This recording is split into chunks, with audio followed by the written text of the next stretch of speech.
Hello and welcome Pixels. Today I want to present you a different review as usual. My own indie game dev story of Kordex, which failed in production. I want to come to terms with the happening of the past 3 years and want to share my experience with you.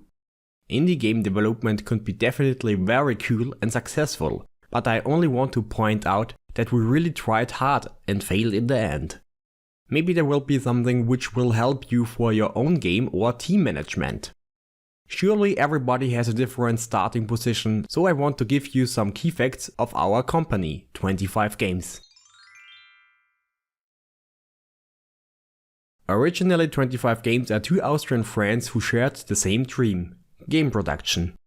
Simon graduated the SIE College in Vienna and focused on 2D art. Severin was resident game programming in Munich, Germany.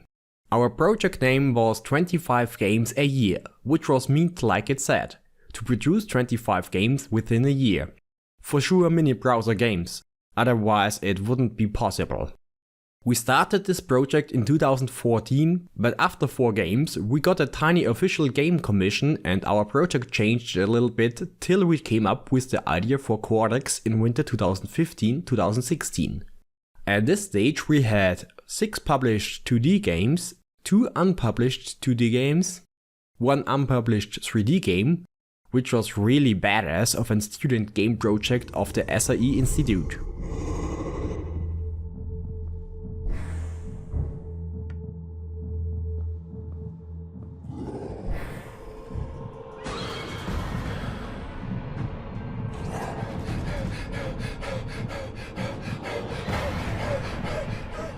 No considerable social media community or any kind of marketing. No official work experience in a company, because with no experience you don't get a job in Austria, Germany.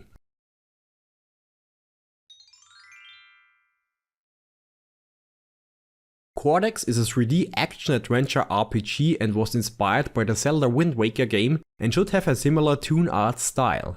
We worked on our world building from December 2015 till August 2016, before we started with the official kickoff. For sure the world building process never ended and continued during production. Till this time we created a universe of a fractured world which was held together by an energy core. Energy branches grow out of the center, connects the single fragments and bring energy to them. This energy is needed by all living beings. Plants, animal, and world structures are influenced by this energy. Only humans are not able to use this energy naturally and need a container and a special mechanism to collect and use energy. These containers are called crystals and have different shapes and areas of application.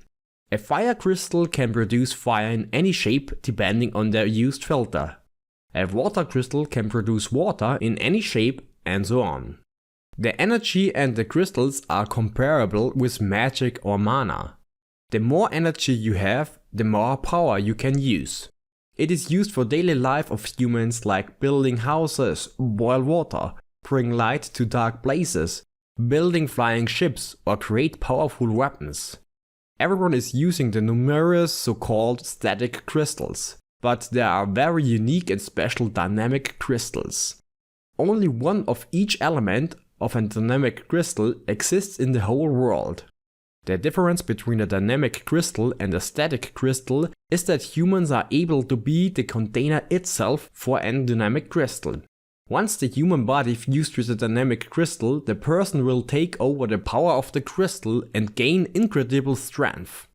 A very huge inspiration was as well the manga One Piece, which tells the story of Monkey D. Luffy and the power of devil fruits.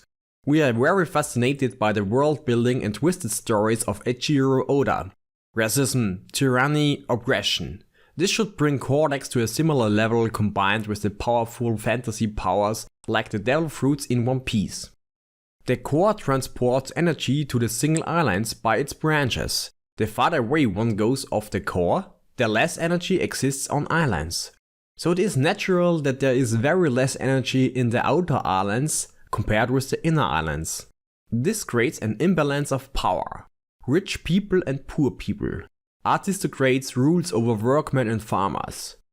Our story of Kordex starts on a small Norseman-like island in the outer area of the fractured world.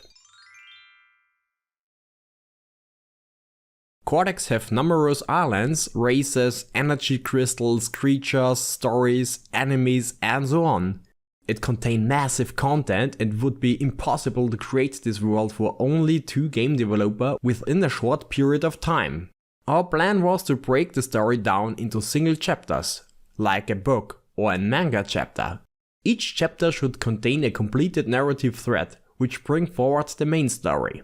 Chapter 1, which includes the gameplay mechanics, interface, animation of main characters, shaders, etc., should be published after 1.5 years. Chapter 2 within the next 6 to 12 months. Chapter 3 another 6 to 12 months, and so on. Each chapter should be published and sold on Steam platform.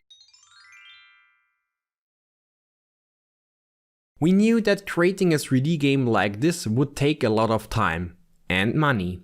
There was a couple of questions we asked ourselves before kickoff in August 2016.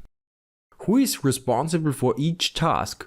Which kind of knowledge do we have for this kind of project? Severin and me are the project leaders and had full responsibility for 2D and 3D art, programming and project management.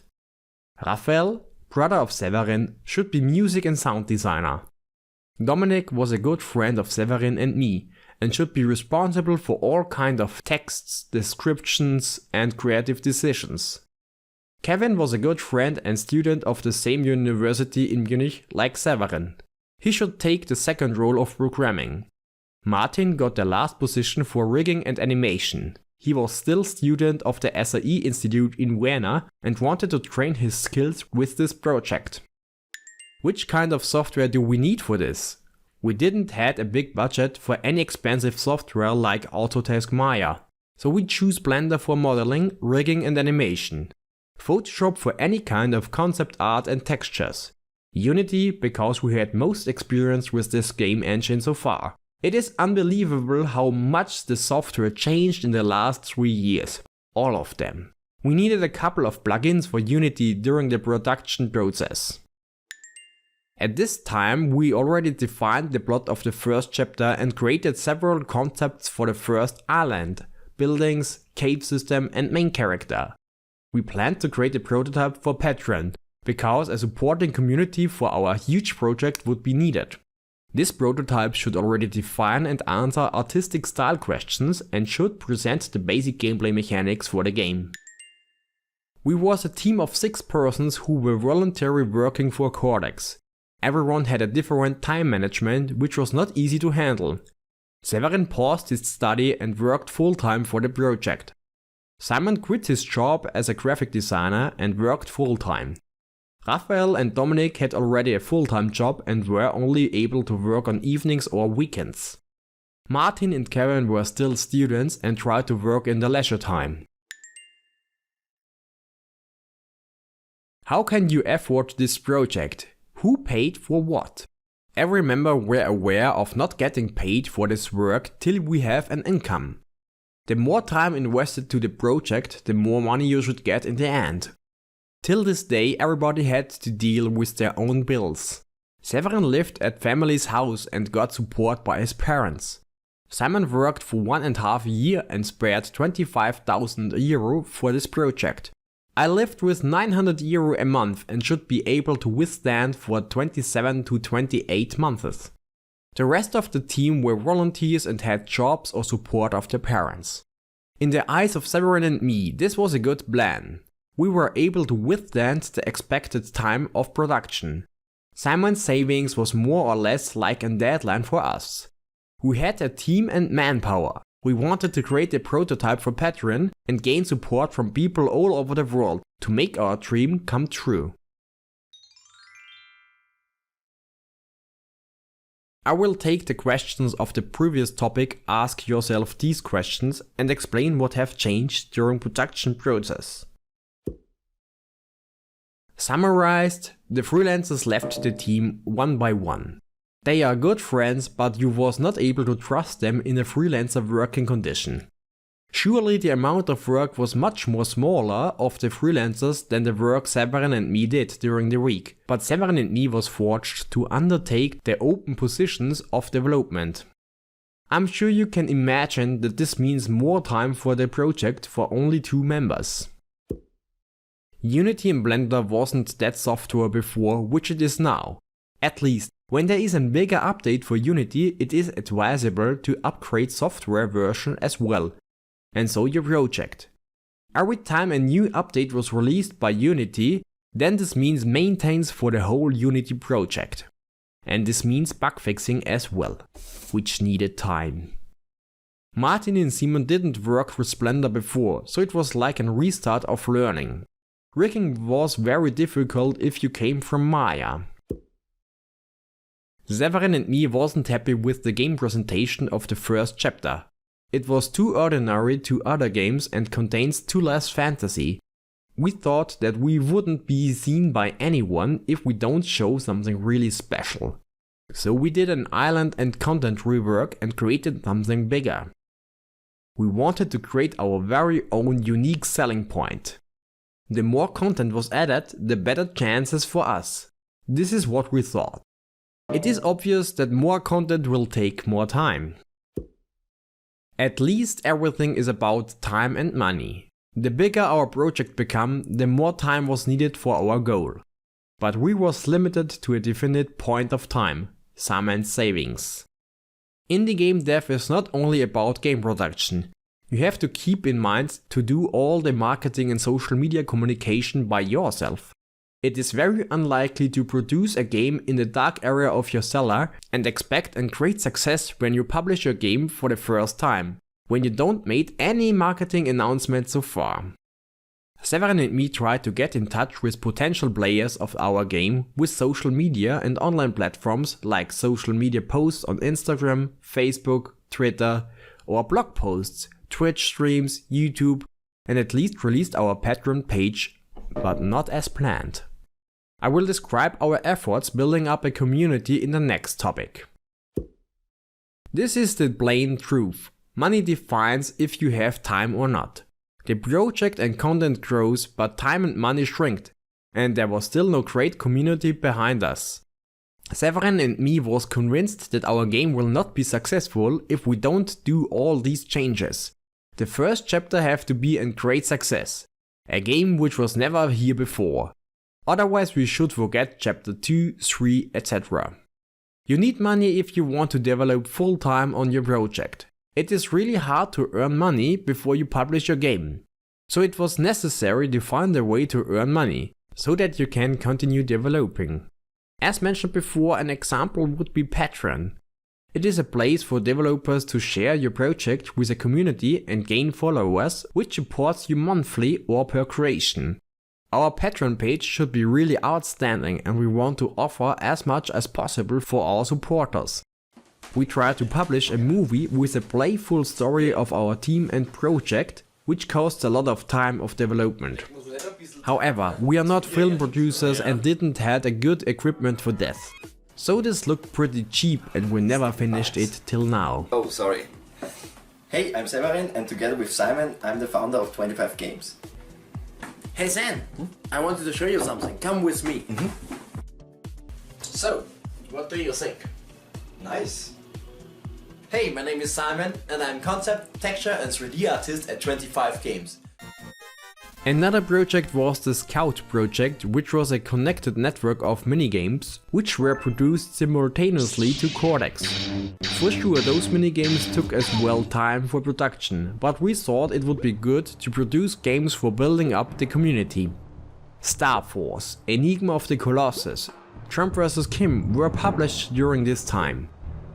Our family and friends supported our Patreon project and Kordex, and we got some other patrons as well, but it was still too less money for continued production without a saving.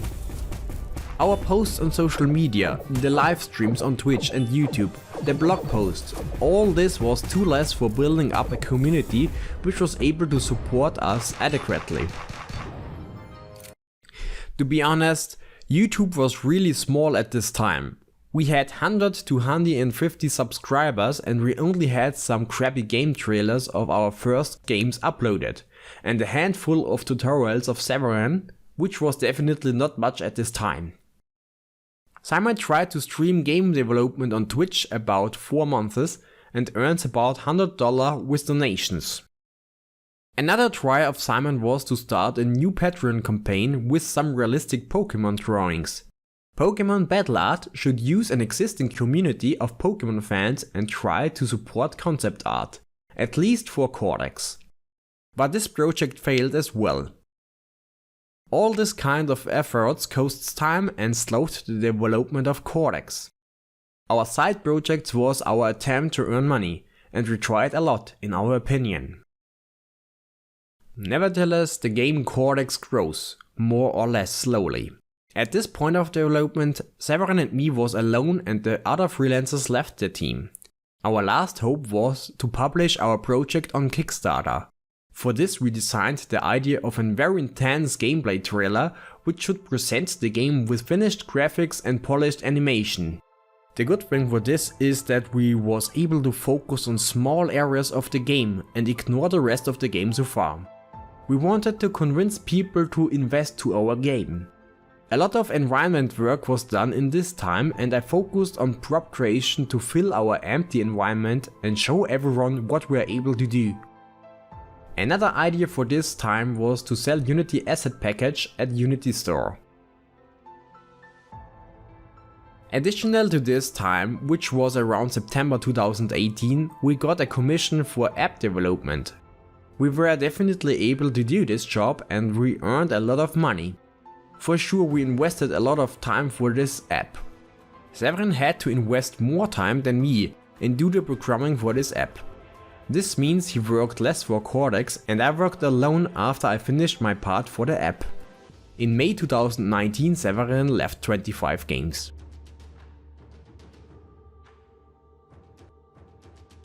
Severin and me talked about the project and how realistic our goal is at this stage of development. After nearly 3 years of development, we were far away to publish this game. We wasn't able to continue like this, because it was necessary to earn money so that we can survive. There wasn't a good reason to continue development. All the side projects and efforts took all the time which was needed for the game. But without a community we can't publish a game which is not known by anyone. Our vision of game development was exciting and fun. We watched the indie game The Movie and was inspired by the development of those guys. We thought we can do the same and better. I never stopped believing in this game idea. It has a great story. I'm sure people would love it too. It is really hard to stop something which you spend your time day by day for over 3 years. Maybe we started too early. Maybe you need a big community behind you to start such a project with this scope. Maybe we didn't check all the resources for marketing communication correctly. It is obvious for me that the questions which were mentioned before lead to our fall. We underestimated this 3D project, marketing, time and trustability of the team.